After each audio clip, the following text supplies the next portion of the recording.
This is on YouTube? Yeah, we are. Hey, everybody, and welcome to another edition of Comedy Cellar Nightly on the Comedy Cellar YouTube channel. I'm going to be your host for the evening. I'm Sean Donnelly, and I have a bunch of my amazing friends this evening with us. We have the very, very funny Dan Naturman. We have the hilarious Gary Vider. We have the guffaw-inducing Seaton Smith. How are you guys? What's up? Good to see you. Everybody has very different backgrounds going. I like this.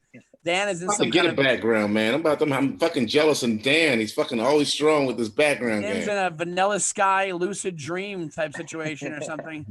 It's what I don't know. Has everybody gone nuts yet? I know we talk about quarantine a lot on this. Is there anything else going on? We can talk about Ghislaine Maxwell. I know Dan Naturman used to hang out with her every once in a while. No, I thought it was. Is it Ghislaine or Ghislaine? I don't know what somebody said. Ghislaine Maxwell one time. Either way, it's an odd name. It's an odd name. I mean, if it's Giz, then that's even more problematic. You don't want an easy name for somebody going to get your pussy like that. You want a hard name so nobody can remember it. The thing I just saw online was that she bragged about oral sex with George Big Clooney. Guy. Yeah, Clooney. She bragged she blew Clooney? She blew Clooney, I think. Yeah. I saw it in passing. I thought it'd be a funny thing to bring up right away. Oh yeah, so, that's a big BJ. That's a good one. That is something. That is a top notch. I'm sure, while you're running a pedophile ring, to have time to also give blowjobs to movie stars. That's busy. That's very busy lady right there. You bring that up at a party, people are gonna ask questions. There's gonna be some follow-up questions, no matter who you are. You'd be like, "What about George Clooney's dick?" People gonna ask second, third questions. Yeah, what would be the follow-up question? Does it have gray hair? Did it gray like he did? Yeah. Did it get better with age like he did? Right. See if my dick tastes like his. Well, if there would be a few questions. You want to know which, how long ago that was. When that. Did it say how long ago it was? Because I didn't even read the article. Clooney or was it Ocean's 11 Clooney? You're saying? Right. Yeah. Was it? Now is she bragging about sucking Facts of Life Clooney's dick? Because that's not a big deal. Right. What's the most bragworthy Clooney? Would it be the? I would say Ocean's 11. Yeah. During the production of Ocean's 11 is like peak Clooney. I guess so. Yeah. I would say when he signed that $1 billion deal or $100 million deal, whatever that shit was. Oh, what was that? Coffee thing? That tequila shit he got. Oh, tequila. Oh, yeah. The tequila than he is from all this other movie bullshit. Yeah, but he's the coolest when he was making all the Oceans movies. He was very cool. He is. Or I actually, a lot of people. There's a lot of anti-Clooney people out there, I think. Really? I've never anti-Clooney. As far what as far as what his talent level? Yeah, thinking he's kind of a hack and he's no good. And I'm like, I think he's great. Yeah, he's good. He's talented. When he comes in Gravity, he makes no sense why he was in Gravity, but I was happy that he was there. Right, Gravity. Yeah. I'm happy to see him. When I see him, I'm always happy to see him. Well, now speaking of the other side of that blowjob, what do you think is going to happen with Ghislaine Maxwell? I'm actually curious, Dan. What do you think? Because I know you. I'll tell you, of all the news items we could be talking about, this is one I'm really not following that closely. Oh, really? I'm shocked. Yeah, I'm not following it terribly closely. Well, if you know about the Jeffrey Epstein thing, she was like. Obviously, I know the general idea is that she has been accused of procuring young girls for him and for others. But beyond that, I don't know much. And everybody thinks that she'll go to jail like him, and then she'll get murdered in jail. Oh, well, I don't think that, because I don't think he was murdered. So that's Oh, you don't think he was murdered? No, I mean I could be convinced, but as of now, I don't believe that. Yeah, I usually try to be pretty rational about these things, but I think he was murdered. I think that's too much of a coincidence because he had all these names now that are going to come out. But now, don't you feel like now news comes out and then people are kind of apathetic? It could be a big, huge story. Like it happened with you. I don't want to bring up UFOs, but it happened with UFOs. It happened with all this stuff, like even this Ghislaine Maxwell stuff. And people are kind of like, all right, what's next? We're still locked in our houses. Like nobody cares. I mean, the big story with her is kind of over. Like getting Jeffrey was a big deal. She is kind of some side shit. But she's the one who's gonna rat on everybody. And she's still alive. So yeah, she still has access to she knows everything that happened. Which is the information which is the information that people couldn't get. And they don't know also where his money actually is. His money is, he was so good with his money about putting it in different like accounts, like offshore and everything, that she has access to, knowing where that money actually is. Whoa, really? And that could pay restitution to the victims, if they actually, or unless their statute of limitations have already, passed on it. This guy, man, this guy's like a movie character. Yeah. The only thing I know, and I picked this up from the doc, was the money that he made. Nobody actually knows how he made it. Like supposedly he was that guy, the Victoria's Secret guy. Yeah, the money manager.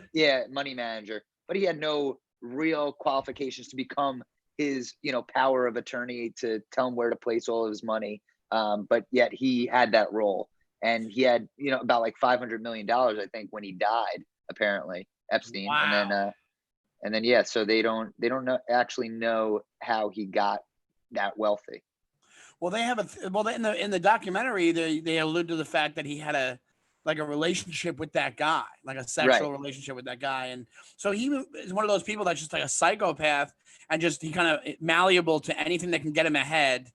He just does that. Like he has no allegiances, no empathy, no, like he just does whatever he could do to do what he wanted. Like I think he probably could have made a go of it in stand-up comedy. You'd have been one of those guys where you're like, well, why is he famous and have all these deals when he's really not that funny? Yeah. Right. The craziest thing is when they have to work the system, when they show tapes of him talking in the documentary, he's got the craziest old school like New York accent. Like it's like a Long Island, it's like a very Brooklyn. Yep. Yeah, it's very Brooklyn. He's like, that's why I talk to you about it. Like it's very like you don't picture him having that, but he's from New York, so I guess I never knew he had that. I never heard him talk before. Yeah, I know. It's in a documentary. He looks kind of dapper. I figured, he talked a little more elegantly. You think he would talk like a Clooney? He had like a Clooney thing going on. He talks like this. He talks like Coffee Talk from SNL. He's just like, yeah, that's why we got he was like, all my customers, they like me. And it's very, very New York, like from back in the day. Like you don't even hear the accent in New York anymore as much as you did. Like that's like an old Brooklyn accent. Once you start having sex, you really should start working on yourself, get a good voice with it. Once you start having sex, you said?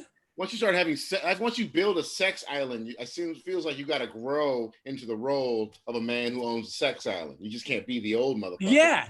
It's like Seinfeld with the threesome episode. He's like, I got to become an orgy guy. I got to get lotions and oils. That's true. You can't be normal after a threesome. You got to fucking follow it up. You got to have the right oil, the right candles. Seaton knows. He's had plenty of threesomes. You can tell just by his outfit. You can tell Seaton's had a threesome. Right. He just came from it. That's how I know Seaton fucks a lot, because he wears easy access clothes, like very easy to take off clothes. Yeah. Quickly ask Gary if he's a father yet, because I haven't seen him in so long. Oh, Gary, he is a father. Yeah. I am. Yeah. We had the baby in June. I know. This is the first time I've seen him. I haven't seen him in so long. June, so the baby's already, a couple months. 2 months. Yeah, 2 months. Celebrated 9 weeks. What is it? What is it? A boy. What is it? It's a baby. Yeah, it's a boy. Yeah. It's name. What is it? It's a boy. It's a lizard. We named him Sullivan. Sullivan. Yeah. Well, you wanted something Jewish, but yeah, he. I don't care if it's Jewish, but how about a name? That's a name. We call him Sully. What do you? Sully's a great name. I didn't know that was the first name. No, it's fine. Yeah. No, it was my grandfather. It was my grandfather. He did. Maybe this is the reason that he didn't tell you had the baby. Because you were gonna shit on the name right away. I was actually waiting for it. I was just like, here it comes. And then but so we call him Sully. He looks like a Sully. He's got good character to him. So he looks like an Irish dock worker. He does. He's light skinned, but yeah, he's half Irish. That's good. But he was named after my wife's grandfather, his mother's like maiden name. So that's kind of how we came up with it. But also we liked it. It's catchy and not a lot of Sullivans out there. I think it's a great name. It's funny cool. to me. It's cool. It's pretty cool. But it's unconventional for sure, but it's cool. Yeah. It's Hollywood. Very Hollywood. It's also funny because you can't tell that Gary's a dad, because when you're a dad, you're tired, and Gary is already tired all the time. So yeah, right. You can't even tell he's tired from the kid. He's like extra tired from the kid. Yeah. But Gary always sounds like that, so it just he shaved his head post kid. This whole neo-Nazi look he's got is post kid. So I want to hear the ideals he's telling his kid. That's all I want to know, Gary. Right. He doesn't know who I am. We just have certain values that we follow now that aren't necessarily kosher. Well, you're on with. Is there anything that you have realized so far that you weren't told before you were a dad? I mean, not really. It's just like each, I guess just to, appreciate the time that you're having, because it's like you're with him and he grows fast, so it's already 2 months. So you want to appreciate all the time, but now you're home more, so I get to appreciate it. Yeah, I get it. Yeah, I got to experience it, but trying to just be on my phone less, I guess, even though that's not something that was told to me, but just trying to pay attention to him. That makes sense. Yeah. I think what would trip me out, and I heard this happens, is seeing something like he's growing and out of nowhere seeing something new that he can do would flip me out, to be like, oh, he couldn't do that like an hour ago, and now he's learning this, that, or the other thing, right? Yeah. Totally. And also it's just growing out of his newborn clothes to his infant clothes. So it's like growing out of something. You're like, oh well, he's never going to wear that again, and it's just a different thing that you realize that phase of his life has just passed, even though it's that small. He just started smiling like 2 weeks ago, but so not much has happened, but yeah. Does he have a middle name? Matthew, named after my wife's father. Oh, very nice. Yeah, not a whole lot of going on your side of the family in terms of naming. Yeah. You do provide the last name. The last name. Naturman's like your Jewish aunt that's mad that the baby doesn't have a Jewish sounding name. Oh, for sure. No, I know Gary has a weird relationship with his family, I think, right? So that's. Oh yeah, no, you nailed it. Yeah. Well, I mean, if you're actually going to go into what is weird about being a father, the thing is, I don't want to pass on any of the things that I didn't like about my childhood, my growing up, to him. And I feel like, especially now I have a boy, I'm thinking you think a little bit about your childhood, but obviously I don't want to pass any of that, the bad stuff to him, as much as, you try and avoid any negative stuff. I just want to avoid it altogether. That makes sense. Bad stuff is good for you, Gary. Maybe that's just you got to come up with your own negative shit to pass on. Don't take the. Yeah. Right. Yeah. I'll come up with new stuff for him. New stuff to fuck him up. Yeah. So you got to do it. You're going to do it anyway. You might as well choose the ones as opposed to trying to guess. Don't let God choose. You choose. Yeah. That's got to be a trip. Like 2 months in, and you're just like, now that's like your new reality. And to have it during the quarantine has got to be like, it's like having a new roommate, like another roommate. Yeah. I don't think I've seen you since quarantine. I've seen Seaton. I've seen Sean. I don't think I've seen you since. Yeah, I haven't seen you. The whole teen. Oh, totally. Yeah, and truth is, like, we wake up and it's still amazing that he's here. It's like it's such a new thing. It's so I feel it takes so much time to just settle in that this is happening, even though as weird as that sounds. Yeah, that's awesome. Naturman, where are you spending you're in the city, right? Yeah, I'm not one of these cowards that abandoned ship. Although if it goes on much longer, I might. If it's like, I don't know if it goes on through this winter, I don't know if I could stand another. Because now that it's summer, you can go outside, you can eat outside, you can walk around, bicycle, whatever. But the winter is really tough. Yeah, you go to Aruba with Ray. I might go to Aruba if it looks good. I just ordered my passport expired, so it takes a while because they don't do expedited right now. So it'll probably be another 8 weeks before I get that. And then, who knows. But that's pretty good. I hope they let you out of the country. Yeah. Well, I might go. My buddy went to Puerto Rico, and I'm like maybe that's America. Tickets to right, so you wouldn't need the thing. But tickets to Puerto Rico are like $160 round trip. It's like insane. It's locked down there, right? It's still locked down. Up? Is it still locked down there? I don't know what their deal is. My buddy was going to help his friend fix up a house, so they were able to go down and buy the tickets and everything. And so I think he's gone already. That's a good reason to go. Fuck it, go down there to fix some shit. You ain't got nothing. Yeah, all I had was I went and did shows this week. I just got back from Wildwood, New Jersey. Oh, but that was like the Riviera at this point. It was very exciting. Actually, the show was actually good. Both shows were good. I did Wildwood and then Pennsylvania for that Soul Joel festival, which was really good. But Wildwood, it's what? Outdoors? Outdoors, yeah. Wildwood itself is depressing. Like Wildwood, walking up and down that boardwalk is like, it's not.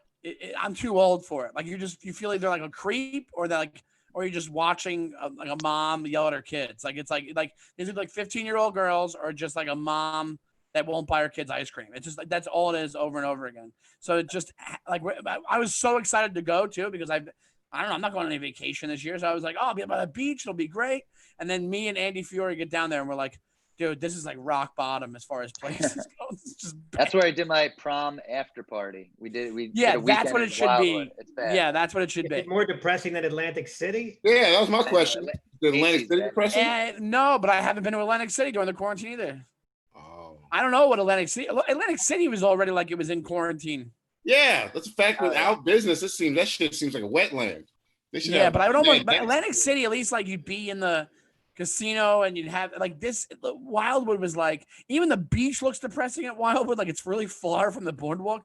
It's like 2 miles from the boardwalk is the beach. Like it's super long walk to the beach. We didn't even go to the beach. We got there later, but like it has that, like when you're a kid, if you were 10, you'd be psyched off Wildwood. But now that I'm like 42, I'm like, oh yeah, I had that in my head. Like, this is gonna be great. I'm gonna win prizes. I'm gonna do all that. And then you get there and you're like, oof, let's just start drinking now. This was outdoor shows? Did I ask that? Well, yeah, the Wildwood one, the guy was like, oh, it's outdoors. It was like open air outdoors. So they had big windows in the top floor of this bar, and there was nobody there. So like, we weren't breaking any records with people. Like it wasn't, like it's not like COVID's the only time that when you're not a draw, it's a plus. And I'm not a draw. So me and Andy, we're not drawing anybody. So it's like this 15-person show. It's like, this is great because we won't get COVID and we'll be. Yeah. And you could always lie and be like, yeah, usually like there'd be so many more people here, but. I did comedy. Yeah, exactly. Has anyone done stand-up New York comedy in the park? Yeah, I haven't done it yet. I did it the other day, and I was supposed to do it today, and I couldn't find the location, so I just went home. I went to Central Park, and I got off at the wrong stop, and I'm like walking around, and Was I'm it like, Sheep Meadow? Yeah, it was Sheep Meadow, and I got off on the east side, and then I like looked, and I'm like, oh man, this is on the west. I thought I could walk. It was so far. I was sweating, and I'm like, this is just, I can't do this. It was the one I did the one in the Sheep Meadow. It's just this huge oak tree. That's where, and they hang up a sign, said stand up in the park, and there's no microphone because apparently you need a permit to have a microphone in the park. Which I didn't realize, but you do. And how was it? Well, it actually wasn't bad. It sounds horrible. It wasn't bad. It's just, you're standing literally in like a big oak tree, and you're standing in front of the oak tree, and then there's people on the grass seated. There's no chairs. They're just seated like Indian style, whatever, on the grass in a semicircle, like it's camp. And you're shouting without a mic. And it's as horrible as that sounds. It actually wasn't terribly bad. It wasn't terrible, Would you do it again? And everybody got a free. We got, they had free. Was that the Bear Claw? The seltzer White water. Claw. White Claw. White Claw. So yeah, you didn't get paid, but you got White Claw. I'd do it again. I mean, that's because that's where we're at, Right. And I did last night. I did The Stand has a show, outside on the sidewalk in front of the club, and that was actually quite good. That's great. Yeah, I think I've said it a million times. It's like when we talk about this, I'm like, people are dying to do anything because they're like, nothing's going on. So like they are so much more appreciative of the show, even if it's outdoors, and they don't mind it as much as like we feel like we need the indoor vibe and you need the intimacy, which you do, I think. But when it comes to Like when there's nothing going on, any bit of entertainment, people are like really getting into. They're very forgiving. I like the fact they go like, whatever, but fuck, I ain't going nowhere. I like that. I did a half hour, and I like at this Pennsylvania thing. I fucked up like 3 jokes. I said it, and they were like laughing. That like it's so loose that they're just like, all right, yeah, we just want you to just try, and then we'll see what happens. Yeah, it's a good time right now. I appreciate it. I mean, you forget your act. You forget your act. You forget sometimes the precise wording of the joke. Yep. That's what I do. You think you'll remember it, but then you do it, and it's like, well, I forgot it because it's very precise, and you forget the wording. But as you said, the audience is, and then you say, oh, you know what, I forgot my act. That to the audience is interesting and it's funny, you know. Yeah, and it's all in the same boat, you know. So I think that's better than like trudging through it and pretending like you haven't done a spot. I think that's more interesting than pretending like you haven't done comedy in 5 months. You know what I'm saying? Like that's just what's going on, and everybody knows it. Like it's the first. I think I said this last time I hosted one of these. It's the first time that COVID's the most relatable thing in the world because everybody's going through it. No, what other topic in the world at the same time is everybody going through something? Entire world, yeah. Entire world. Yeah, it's never. I mean, I guess a world war, but you know, other than that. Yeah, but World War. Yeah. And even then, there were countries that weren't involved. Even World War II. You know, I don't think like Namibia was in World War II. Right. Exactly. So if you're doing stand-up in Namibia, you bring up the Nazis. They're like, what are you talking about? I don't know what you're talking about. Right. But Naturman, you're going to get out of Dodge, you think, if it gets towards the winter? Well, I think is going to be out of Dodge. You know, if I had all the money in the world, then I would, I would just go somewhere. But you know, it's expensive to just get out of Dodge. So I might get out for a couple of weeks, though. Yeah, here's the thing. As far as this goes, you don't know when things are going to come back, and they don't give you a timeline. So not having that actual time of when comedy is going to come back and what that's going to really look like makes it hard to, I feel like, make that jump and say I'm going to go somewhere else. But you know, who knows how much work there's going to be too back, you know, come December. It'll come back slow, I think. I mean, unless there's like a vaccine that just works perfectly, you know, it'll be little by little. I think it'll be like, well, first a couple clubs will open with half capacity or whatever. I think there'll be, when the vaccine is even just like first rolled out, you're going to have people that are going to take that as a cue that they can do whatever. Like, I think they're just going to be like, oh, it's done. There's a vaccine.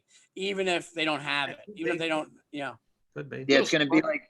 During the Spanish flu, the theaters didn't close at all. They just fought through that motherfucker. Really?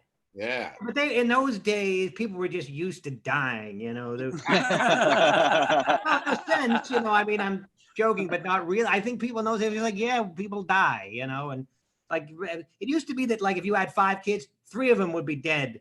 Like you just knew 3 of your kids would be dead before. Yeah, that's why you had 5. Like diarrhea was like a disease back then. Like diarrhea was like, if you had diarrhea, you're like. I mean, it still is in a lot of, you know, it's great. Diarrhea kills more people than COVID has. But wait, that you just diarrhea does? Yes. Don't look that up. Yeah, but let's not look that up. Let's not. But I know it's a problem, and Bill Gates is trying to solve that one too.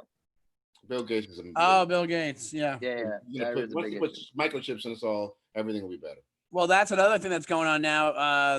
Now Trump did the executive order to ban TikTok. So I know all you guys are on. Mike's sharing something with us. Here we go. Oh wow, that's diarrhea kills. Wow. Thanks, Mike. Jesus Christ. I didn't know that. Is that 2,100 more than AIDS? God damn. Combined. Wow. More than AIDS, malaria, and measles combined. I shouldn't have got that excited that I was right about this, but yeah, I'm just happy to be right. Way to nail that, Gary. Gary's like, yes, in your face. You got all these dead children in your face. Yeah, that's bad. But yeah. You gotta fucking feed your kid right. Don't give him diarrhea. I think Gary's trying to spit off stats because he looks like he's in Scrubs right now. Like he looks like a doctor doing like a Zoom call about Corona. Cocky surgeon. Some of this diarrhea, is it the diarrhea that kills you, or is it the disease that gave you the diarrhea? So like whatever. I think he's saying like dysentery. Dysentery, yeah. You know, these diseases and maybe diarrhea. I think it's the dirty. it's the dirty water that are in these a lot of these countries that then of course just cause it. I mean, there's diarrhea, they're plumbing and everything like that. So they're drinking water. I feel it comes down to drinking water, but I could be wrong about that too. You're on a roll. Fucking keep pulling shit out of your ass, Gary. You're killing. Well, pulling shit out of your ass is an apropos metaphor for diarrhea.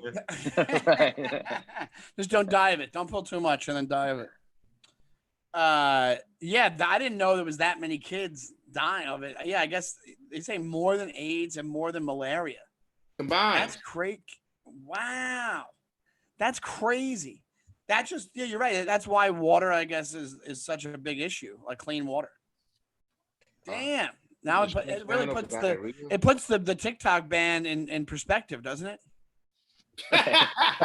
Is TikTok is really banned? I mean, that's another thing I haven't been following. As far as I know, 45 days, right? 45 days until it's gone. But how can you do that? It's a Chinese company, but I think if they get an American company somehow to get involved with it, then they would keep it. Well, that's why I brought it up, because apparently Microsoft was in the works of buying it. Right. And what is TikTok precisely?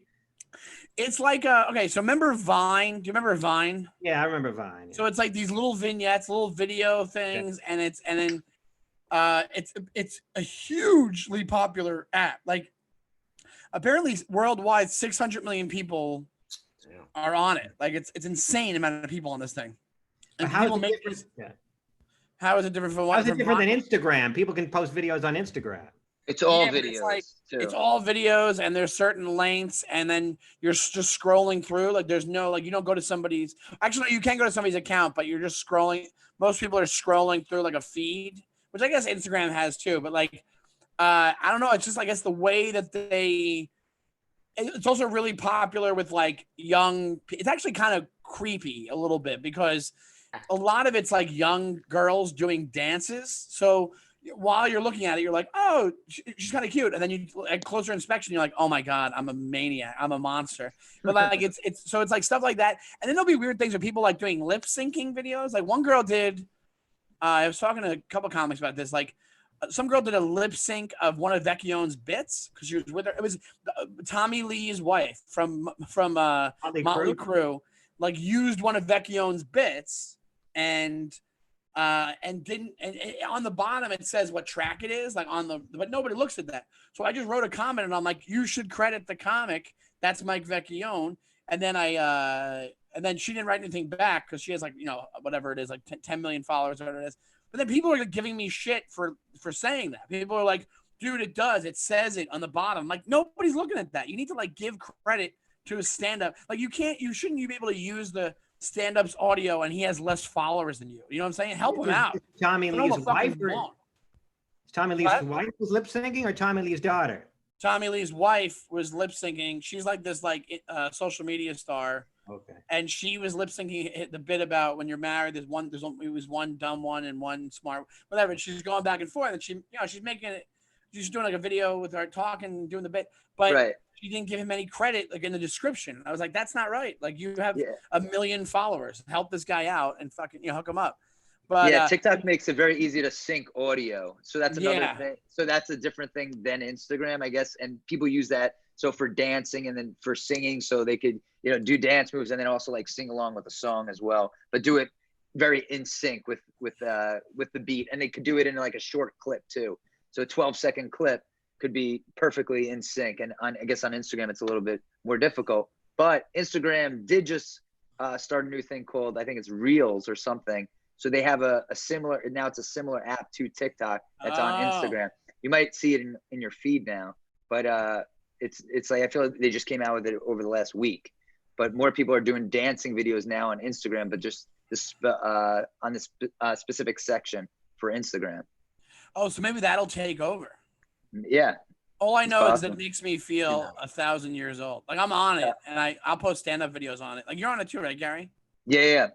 So I started doing it in quarantine. I just post stand-up videos, and those got good hits. But none of this, at least from TikTok, at least what I see, none of that leads to, and there aren't any shows going on, doesn't lead to people buying your album or purchasing anything that you have stand up wise. It gained me followers, but it's just a number. What about like Patreon, like saying, oh, if you want more of this shit, go to Patreon. It's hard for it, but it doesn't help, right? Yeah, it's very hard for people to see that for whatever reason. You could have your stand-up video, and then the only thing you could do is put in the comments to that video. Oh, log into my Patreon. If you like more of my stuff, I have more videos on Patreon. Pay $5 or whatever. But it doesn't work like that. I buy my album and stuff, and it doesn't. I don't think it gets much action. Yeah. The other weird thing is that like they'll do like serious video, like people will film like domestic violence stuff. Like it's crazy. And then they'll be like, you guys, you're making fun of me, but I'm really going through hell. And the woman's crying, and you're like, call the cops, lady. Don't call TikTok. Call the cops now. Everybody just wants attention, It would be stuff like that. Or people will put captions on their video or titles on their video that say, just walked into my girlfriend cheating on me, and then they open up the door and it's just all staged, but it gets it's all staged. I mean, it will get a million likes or something, a million views. So the views on there, I don't know if they're construed or anything, but a lot of these videos on TikTok do get a ton of views. But who knows what that relates to and how that boosts your stand up. Yeah, dude, it's crazy. Or somebody will do this. Actually, these ones I kind of like because they take a lot of production value. Somebody will be like, we're building a farmhouse in Vermont, and then they'll do it like step by step. And I'll be like, I'll follow that and see how you're doing with your farmhouse. I'm not gonna do that, but I might as well watch you on TikTok build your farmhouse.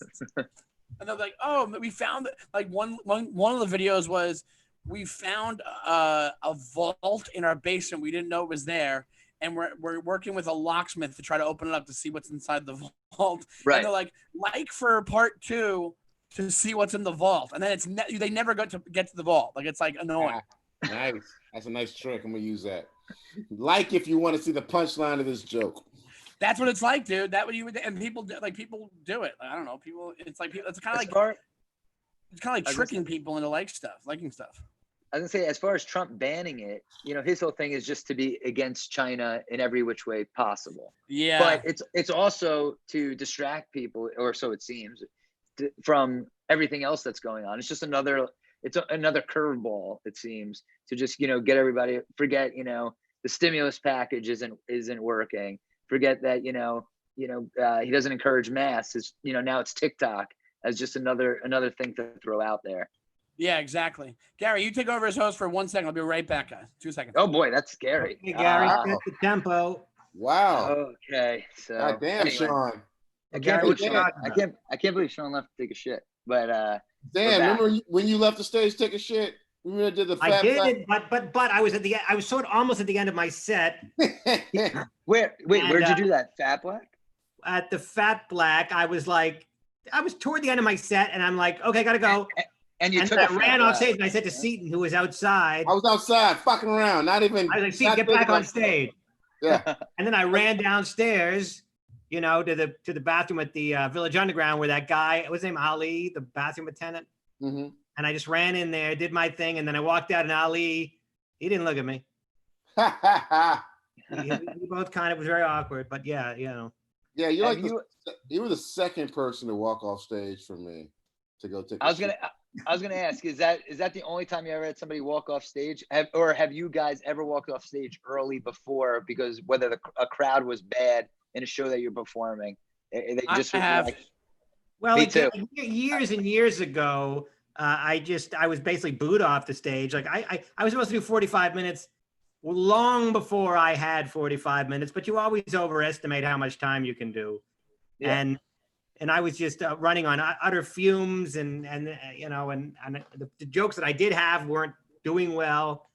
And I'm like, I'm out of here. You guys, but I just didn't have the material. Wait, where was this? This was in the Poconos at some gig.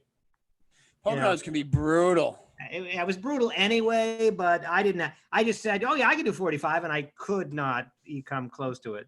But you know what? But you have to do that. All of us have done that. You have to do that. but you can't stretch it too much. Like I could have done, if they said do 30, it would have been tough, but I would have done maybe 30. Okay, When I might have had 15 okay minutes. Oh wow, yeah, okay. But I just for some reason thought that I could do it. Well, you had to see. You had to see if you could, and then you learned. Yeah. I've done it. I did it when I was in Chicago, not Chicago, outside in Illinois, outside Chicago. And this late show was so bad one time that I went up for 20 minutes. And all I did was just yell at them the whole time. I just did the yelling, making fun of thing just down the line for 20 minutes. And then it was the worst audience in like the history of me doing comedy. They were so bad. They were so drunk. They were spread out. They were shouting shit out the whole show. So by the time I got up there, I just yelled at them, made fun of them. And then I go, that's it. And I got off and I walked off the stage. How much time were you supposed to do? 45. But I told them, I sometimes I'll have moments of normally I'm like, whatever you want, you got it. But like sometimes I'll have moments of confidence where I'm like, I'm doing 25 and that's it. And the lady at the show is like, you got it. I see how it is. Don't worry. I get it. Totally. Yeah. Like one time I got off a little early in Richmond, Virginia. At the Funny Bone? No, it was a place called, I think, Skipjack's Tavern or something. I don't know if it's still around. I was middling and I did maybe 25. And then the woman that was running the manager of the room, she's like, you're supposed to do a half hour. If you can't do a half hour, I'll find somebody can. and then I kind of looked at and I gave her the old like, oh, get on my wall. Oh, was it? I only did, see, because it says right here. And I thought that, and I did some double talking. And then the next night I just made sure to do a half hour, even though it was not great. But, you know what's crazy about that is like, I hate that mentality because it's like, what's more worth it? Me getting off 5 minutes early on an opening set and ending big, or me dragging it out 5 more minutes and ending on something more mediocre? Yeah. Than the crowd does not know. The crowd has no idea. I think they time it out because they got to drop the check. It's all tied into the whole choreography of taking orders, bringing out the drinks, dropping the checks, and doing all the. I always don't get. It's like, why do you have to do more time when they didn't drop the checks properly? It's like they're delayed, they're slammed. It's like, all right, well, that's not my problem. Just drop the checks when I'm not on stage. I don't. Well, you haven't heard, Gary? We're there to sell drinks. Yeah. Well, no, I know, but you think you're an artist? You're just there to sell booze. Yeah. Well, what do you do during the when you do clubs? What do you guys do during check spots? What's your go-to? Oh, if people who are watching don't know, the check spot is, I don't even know if the audience knows what's going on because they're paying the checks, but they don't know that that's a shift in energy for us maybe, and they just think it's part of the show and you can do whatever you want during that time, and that's not the case. I don't have a designated check spot jokes that I just plow through it, and there's a dip, in the energy, and it sucks, but I don't have any particular check spot material. I know some people have it where they'll do crowd work during the check spot to keep them entertained, or they'll do the most energetic jokes you have during the check spot, so that it's like. I don't think the crowd necessarily knows there's a dip. I don't know if it's that noticeable. I think sometimes they do. I've had it where I'm like, you can feel it, where I'm like, oh, this is, or maybe it's just. Maybe they don't notice because they're so distracted with the check that they don't care. That's what I think. The whole point, is that they're paying the damn check. I saw Bill Burr once do a checks drop, but he told like this weird story. Not even weird. It was a good small story, and he had a great punchline of the story. And then we just loved it. It was kind of cool because it was like he dealt with the lull by being interesting, and then it was a hard punchline. And I was like, that's a cool way. Stories are really hard to pull off, but if you could do it during a fucking check drop, but they still have to listen to the story, even though it's like you could do like a non-punchline oriented story, but they're not listening to that either. But you just can't tell because they're not supposed to be laughing necessarily. Well, it depends what kind of story you're telling. I will say that. Like if you're telling a story, you have to hear everything, the plot, in order to make it work. But he wasn't doing that. He was more or less telling a situation and painting it, and then kind of had a button at the end. And it was like, oh yeah, that's a funny button. I don't even know if he did it again. I just know it was like that was a unique way to handle a check drop. Ideally, you should just sing. Do background music. Yeah, that's true. Just do some Sinatra or something. Ideally, they should do it after the show. That's ideally. That'd be great. Yeah. And that's what the Cellar does. Do that. Cellar does it after the show. There's no check spot. They for some reason the other clubs, a lot of them can't do it. I don't know why, but the Cellar does. I don't know why, because it's a lot of it's the same, about close to the same amount of people. So it makes no sense why it can't be like that all the time. And some road clubs, most of them don't do it. I think Comedy on State, they do after, I think. Sometimes they don't care. It's like, is it changing the is it, the Comedy Cellar does it because Noam is so obsessive compulsive about the show having a certain quality.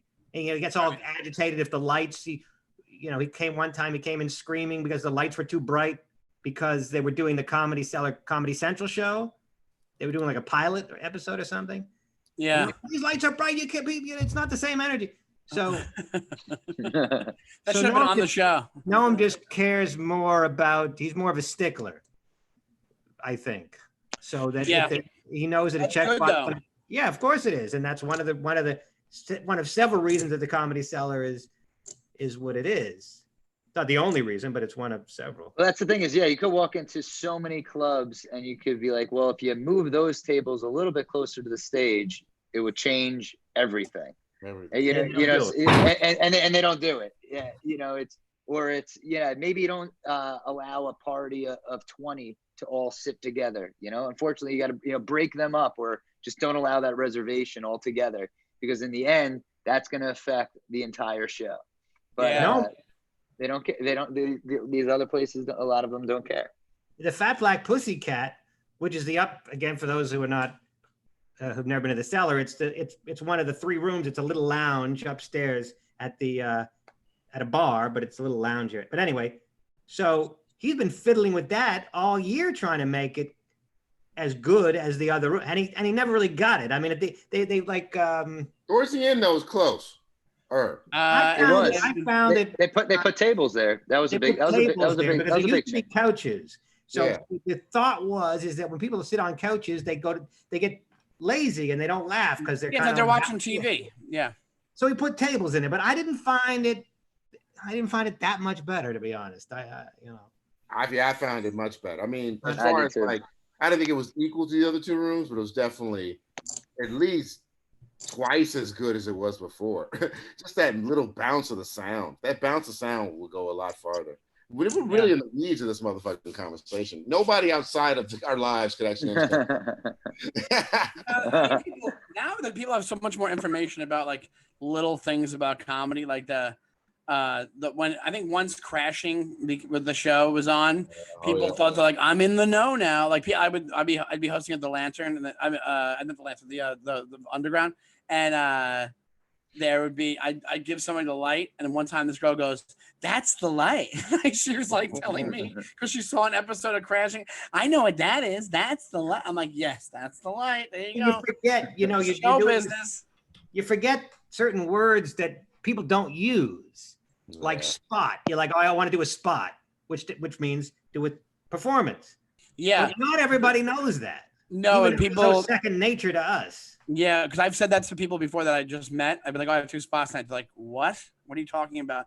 And then because they'll call it like skits. They're like, you have a skit?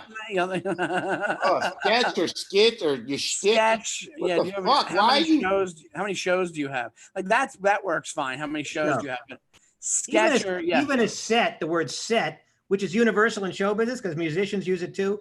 Yeah. I don't know that everybody knows that word. No, I don't think they do.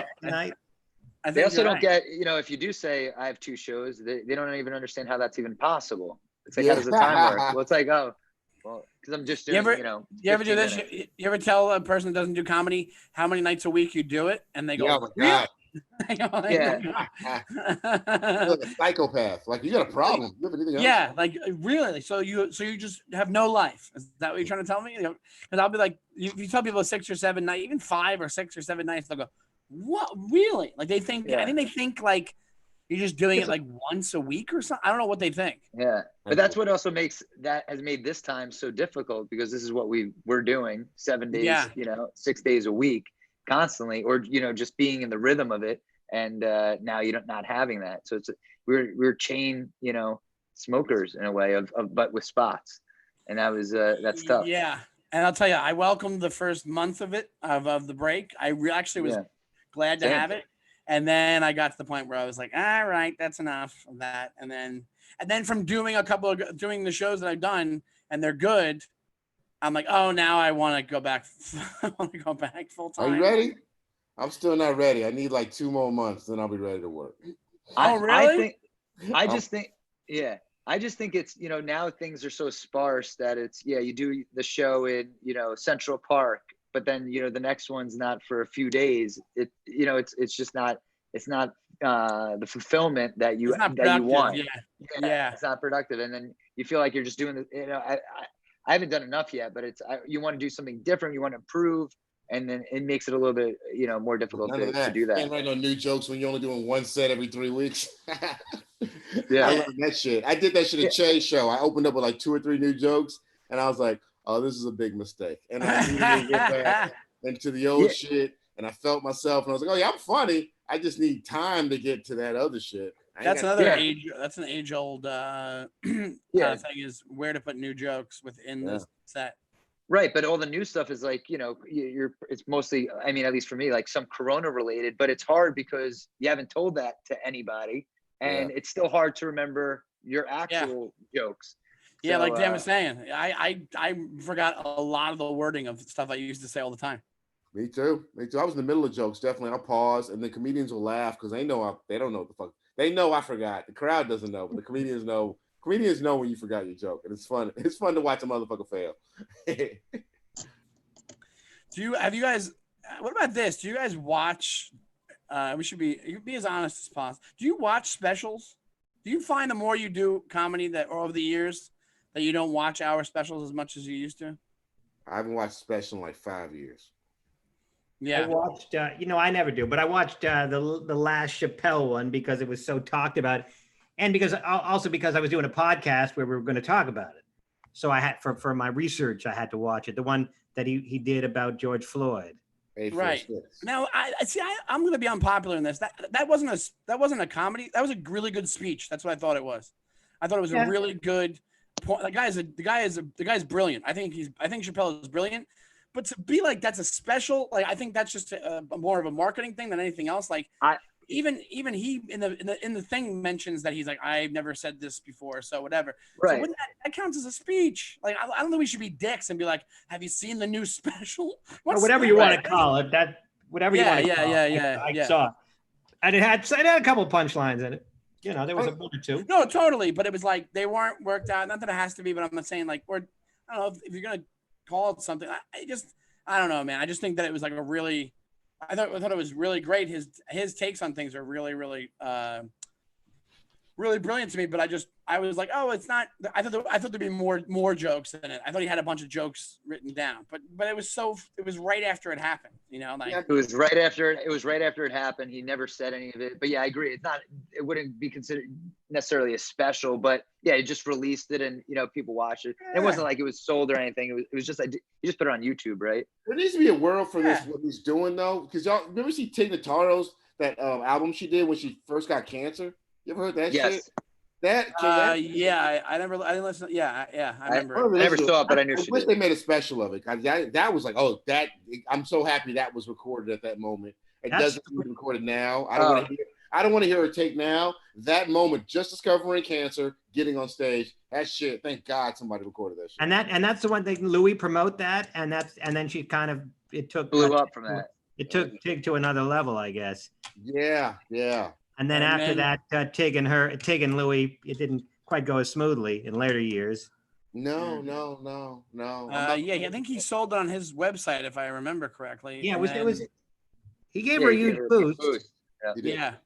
He absolutely did. And then I was gonna say, as far as watching specials, it is hard to watch other comics. I try watching when we're at the Cellar and we were, just to sit there and watch and like start appreciating it, because you're around the funniest people in the world, and it's it's an incredible thing to see people's take, and you see people's new material, and just watching what is a great audience to like hear these jokes. So being in that and getting to witness it is awesome. But I watched most recently last night, watched Joe List's special, which I thought was fantastic, and that was filmed at the Village Underground. But it's hard. It is hard to watch other comics. It's because we're all in our own head so much that we want to be writing. You know, you watch somebody and you're like, I need to be writing. I need to be doing stuff. At least that's how I think. And what's that? I'm criticizing. I'm just going, ugh.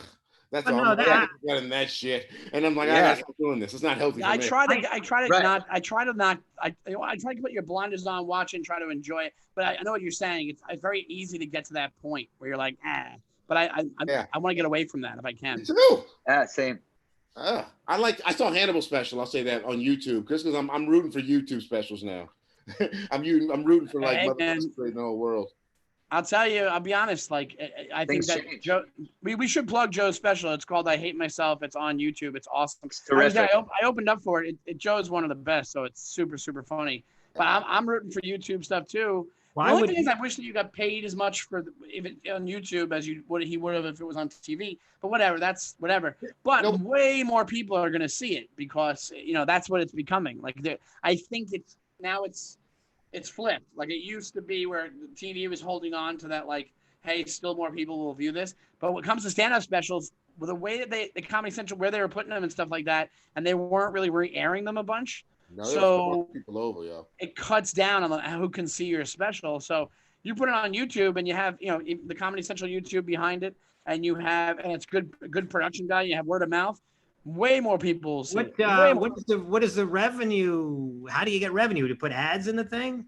No, I think you just get straight up paid for it. And then if it gets a bunch of views and it becomes viral, well, then like Norman's had like Mark Norman did the same thing. Sam too. And they had like 3 million people, 4 million people watch them. So I'm guessing that gets them work. It's got to get them fucking work. Gets them work, gives them a boost in terms of followers. So you're getting fans. Yeah. You're getting people who like their stuff. They're seeing an hour worth of their stuff to say, I like this guy and I'm going to continue to follow him. Also, whatever podcast they're doing, they're following up on just their work in general. So they become fans. You can put a link. I guess you can put a link on the YouTube video. It says click here for merchandise or whatever, or Patreon or whatever.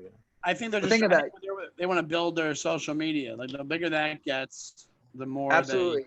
And a lot of these things. Also, this is our own world. It's our own business. We build our own media platform. People come to us. Look at Andrew Schultz is the #1 man right now of how to have your own new business model of, like, you be your own facilitator. It's like Bill Burr said this shit about MC Hammer, about, like, it's actually more productive to own your own shit and sell 20,000 than to not own it and sell like 1 million or 20 million or some shit. Well, MC Hammer learned that the hard way, I think. Well, he had a great deal. Before he got those deals, he was making good money, and then he signed the contract and made, that paper money, and then, blah, blah, blah. But still, but better to own it. I've always feel bad for that guy because I think he got taken by family and friends, right? When that happened, wasn't that what happened with him? It was like almost like a lottery winner. Like, he won. He made that deal. He spend his money on stupid shit. Now, but I would do that too. If you're making that amount of money, you're gonna buy something stupid. I think he got taken by people like, "Hey, I'm a cousin," and it's like somebody they don't even know. Like, you have all these fake cousins come out of the woodwork. He got complicated. Well, that could be two. That could be. He had to fly out a huge crew for each show, so actually his like touring money was not evening out right. But I can't really hear you. I think something happened to your mic. You're down, Seaton. Really? Shit. Now you're good. Now you're good. Knocked it back. I'm sorry. What did you just say? He had a big entourage. When he flew, he had a big crew to make the show work. So it wasn't really like, it was like production value was his money problem. But also, he probably made big bad decisions. But he only bought like a $6 million house, which was, if you think about it, it's not that expensive a house for the shit he was making. No, and also those pants. He had a lot of pairs. Those pants are expensive. He had a lot of pairs of those pants. Private planes and pants. I got a question for all you guys. What do you think is going to happen to late night shows? Because especially for stand-ups on late night shows, because people's Instagram posts, people's posting on YouTube, they get so many more views than a set that would go on late night. I don't know if those are going to be, and even the late night hosts, they're not even getting that many views for any of their clips, and especially now, it's kind of I don't know how much a Tonight Show is going to survive this as this keeps going on. Tonight, you can post your Tonight Show set on Instagram or whatever, or YouTube, and then get the hits that way. But I guess, pardon? Yeah, I was going to say, but the actual shows aren't getting that many views. The shows themselves aren't that important. It's not to do a set on one of these late night talk shows. I mean, I think the last time I did one, I got 10 Twitter followers out of it or something like. I mean, it's not that many people see it. It doesn't, nobody's. Rogan is a new show where you gotta get your set on. Yeah, we gotta be a guest on. Yeah, that's what it's come down to. Rogan is like the new Carson when it comes to like how many people are viewing and reacting to it. Like that's what that was back in the day. I think they're going to continue to do when they come back into studio. I think they'll still do them for tradition and to have a guest. And I think it's still. I love the art form of it because it's a very hard thing to do to have this succinct 5-minute set that you worked on. I think it should still say a tradition, but it just won't do the same thing. I think there has to be a deal. I think that just has to be a deal to be like, well, right when I do this, it has to go on your YouTube right away, which is good. And also I can put it on my stuff as well. That was the roadblock that was hurting comics, was that you couldn't get the rights to put it on your own shit. If you have that now as part of the deal for it, that'll help the show and you. I think it hasn't done anything. These shows haven't been significant for 20 years to be. I mean, when was the last time? Ray Romano did Letterman, then he got his show. And maybe that's when it was like insane. But and I'm not even looking at it from even a stand-up point, just from a panel, somebody sitting on the couch, the conversations that they're having is nowhere near what you're getting from a podcast. So no way. Right. But podcasts usually don't get that most podcasts can't get those kinds of guests. You're not going to get Jennifer Lawrence on your podcast. So you have to watch. Maybe some podcasts do. Yeah. They might go away because think about it this way: when Conan, he's already half hour. Conan, he's the one around the longest. So when he's gone, you have that, and then Fallon. Yeah, maybe Fallon will get to the point where he's doing something for NBC just on Peacock or something. Like it's just gonna be so compartmentalized and so it's gonna be so separate. Like no, there's not gonna be that level of fame anymore. It already isn't. Like there's Rogan is super famous, but it used to be that if somebody could be famous enough that your parents would know who they are. Like I don't think our parents would know who Rogan is, but everybody else does. You know what I'm saying? Like that, but it's generational. But it used to be like certain comics, like they would go on Tonight Show, and then a year later, every single person in the country knew who they were. Like that. Like look at a Seinfeld. There's not going to be a Seinfeld type thing anymore. Yeah. I mean, there's some really, really big shows. Like a show like. What's a huge show that everybody's watching these days? The Stranger Things. Lava. Huh? Yeah. Floor's Lava. Who? Floor's Lava? Did you say that? Lava. Floor's Lava. Is that a big show? That's what Seaton watches. Sure it was Netflix show. I'm not fucking with you, Dan. I know what it is. I've seen Florence it. It's Locker? a garbage show. Floor's Lava. Floor's Lava. It's a game show where they have to do these obstacle courses. But I did not think that Seaton, that's the TV that he watched. I watched an episode. I just want to jump into the culture. I'm in and out of the culture sometimes. Like a huge. Well, Mrs. Maisels, I guess, is a pretty big show, but not nearly as big as Seinfeld was. Exactly. Well, you take the views on Miss Maisel, and they don't compare to like Mad About You back in the day. That's millions of people. That's 10 million people a week. Now you have like Stranger Things, like Netflix shows probably have they don't know because they. People watch them on their own time and they binge them and all that, but I don't think it's like that one. That's why ads were such a big deal, because you had so many people, like they were just captive audience watching that one thing for that half hour, that hour. So that's going away. Now everything's on everybody's own time, and the idea of being that uber famous is just going to go away. Which is good. That makes we'll have better work now. There was no reason for us to be so fucking famous. It made no fucking sense. It was crazy. It was unreasonable. Nobody's happy when people are that famous. Yeah, and also you could be famous and not be that great, or you're doing some crappy show, but there was nothing else to watch, so you had to watch it. That happens. You could toss it back to TikTok. You could be TikTok famous just from dancing, and then it's like you're bigger. You could be, people want to meet you. That's what I'm trying to do. Okay. Well, fellas, I hate to say this. Oh, no. Wrap things up, my friends. All righty, everybody. It's good seeing you, but let's go around the horn. Just do your speaking of social media, give us your social media. Seaton, we'll start with you, buddy. Go to my YouTube page, youtube.com, Seaton Smith, where you watch the special that I made called the Lockdown Special. Nice. What's that Lockdown Special? Awesome. And what's your Twitter and your Instagram? Seaton Smith, everything. Perfect. Twitter and all that jazz. Daniel Naturman. Let's hear it. Just at Dan Naturman across all platforms, not TikTok, but everything else. At Dan Naturman. And Gary, the Big Papa Vider. What is yours? Yeah, I'm the same thing as Dan. I'm at Dan Naturman. No, I'm at Gary Vider for all platforms, and GaryVider.com. Go to my website, get my album there, and it's new. Sullivan needs a new baby shoes, so support Gary. Oh, yeah, that'd be great.